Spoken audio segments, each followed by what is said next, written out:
Are you Matthew Aldridge? I'm the Matthew Aldridge. You were what? The attorney of fact. Attorney what? Of fact. Attorney of fact. And what does that mean?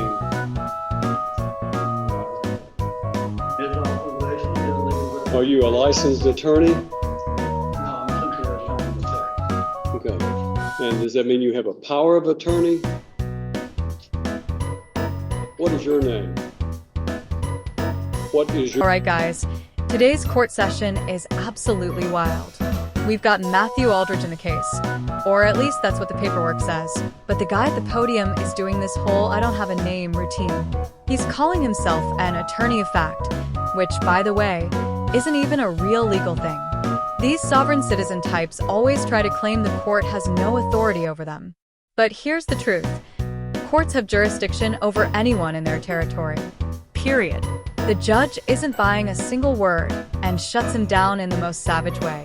By the end, the guy's completely outsmarted. Let's jump in. My name? Yes. Yes, sir. You don't have a name? Pardon? I'm attorney of fact for the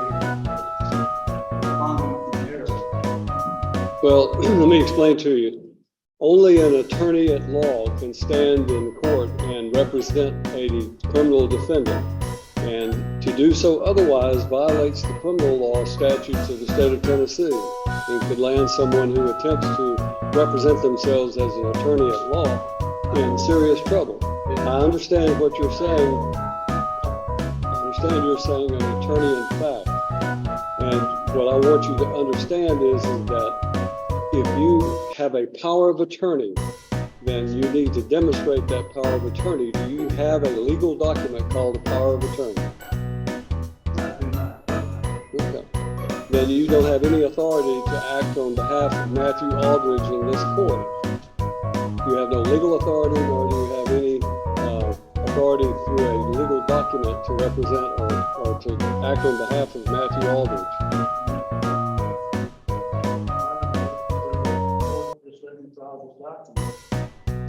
Show it to the bailiff and he'll show it to me. Apparently there's a copy. Now, it gets even crazier. This guy, claiming to be an attorney of fact, hands the judge some papers. You didn't see it because it was a slow moment, but basically, it quotes a totally made-up law that supposedly lets him represent Matthew Aldridge. Real attorneys? They're licensed, follow actual procedures, not just a DIY piece of paper fantasy. Sovereign citizens love to argue about jurisdiction like it gives them magical powers. Spoiler alert, it doesn't.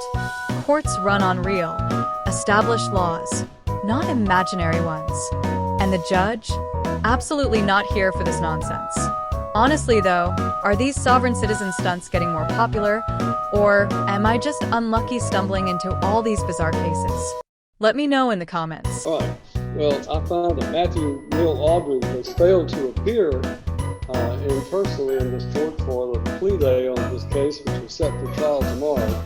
And as a result, you have no standing, sir, under what I know what you're trying to do is to try to use the sovereign citizen approach to this situation. And I'm simply telling you that you do not have the right to represent Matthew Neal Aldridge. If you are, in fact, Matthew Neal Aldridge, then you need to say so and stop this nonsense, because what you're attempting to do has no legal effect.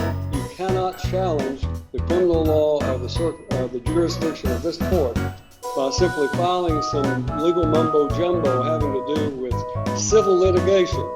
That has civil litigation in it. It is not a criminal case that you have cited.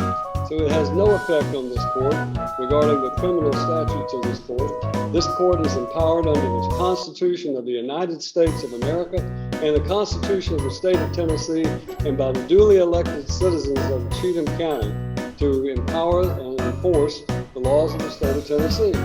And that is what I'm going to do regarding Matthew Lynn Aldridge. Mr. Aldridge is set for today to appear in court personally on what we call our last plea day before his trial goes tomorrow.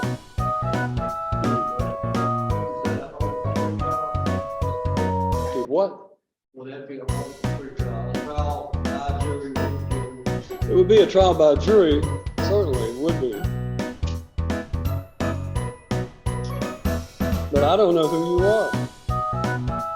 And I don't think you have any authority if you are not Matthew Lynn Aldridge to appear before this court. And you are wasting valuable time to all of these other citizens who are here today. When I'm talking, you stop talking. You will when I'm finished talking. You are wasting the court's time by doing this, and I'm just simply instructing you that if you are in fact Matthew Lynn Aldridge, then this is your last day to settle your case. The trial date is set for tomorrow, and unfortunately it will not go forward because of the fact that I have a conflict and I have to be in Stewart County on a civil matter. So we're going to assign a new trial date for Matthew Lynn Aldridge. All right. To Matthew Aldridge and the individual standing before me whose name must not be uttered. This judge handles the whole situation like a total pro. He stays calm while dismantling the guy's attorney of fact nonsense at every turn. This guy barely gets a word in before the judge cuts it apart piece by piece. At some point, it almost felt like the judge took it personally, probably because he's seen this exact circus before. And when the guy started quoting his fake laws, the judge just shut it down completely. I actually found it hilarious when the judge said he couldn't even utter his own name. Usually, judges are stoic and reserved, so that moment really stood out. From the start, it was clear the judge wasn't going to waste a second on this guy, proving how pointless these stunts really are. And we will set a July 15th trial date for Mr. Aldridge. Whatever this document is that you have filed is in fact invalid because it does not cite any valid criminal statute, and therefore I'm denying whatever that might be in the way of a motion. The trial date will be July 15th. The last day for Mr. Aldridge to enter a plea or go to trial will be July the 8th. July the 8th. Now, we're going to give you a card. If you are in fact Matthew Aldridge and you're just playing games with the court regarding this nonsense that you filed, then you may get this card and you may go on about your business. If you are not Matthew Aldridge, then I would suggest to you relay to Mr. Aldridge that he must appear on July the 8th, or a bond revocation will take place, and his case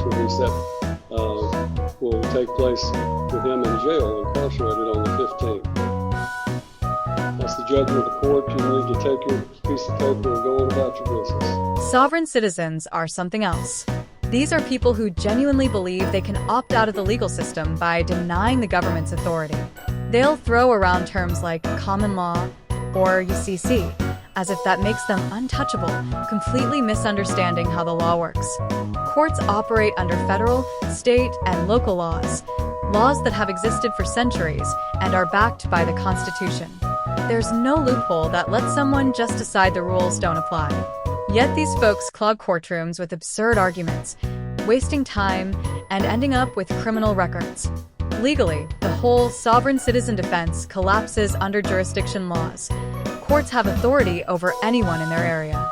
Trying to dodge taxes or dismiss tickets this way doesn't just fail. It can make things worse.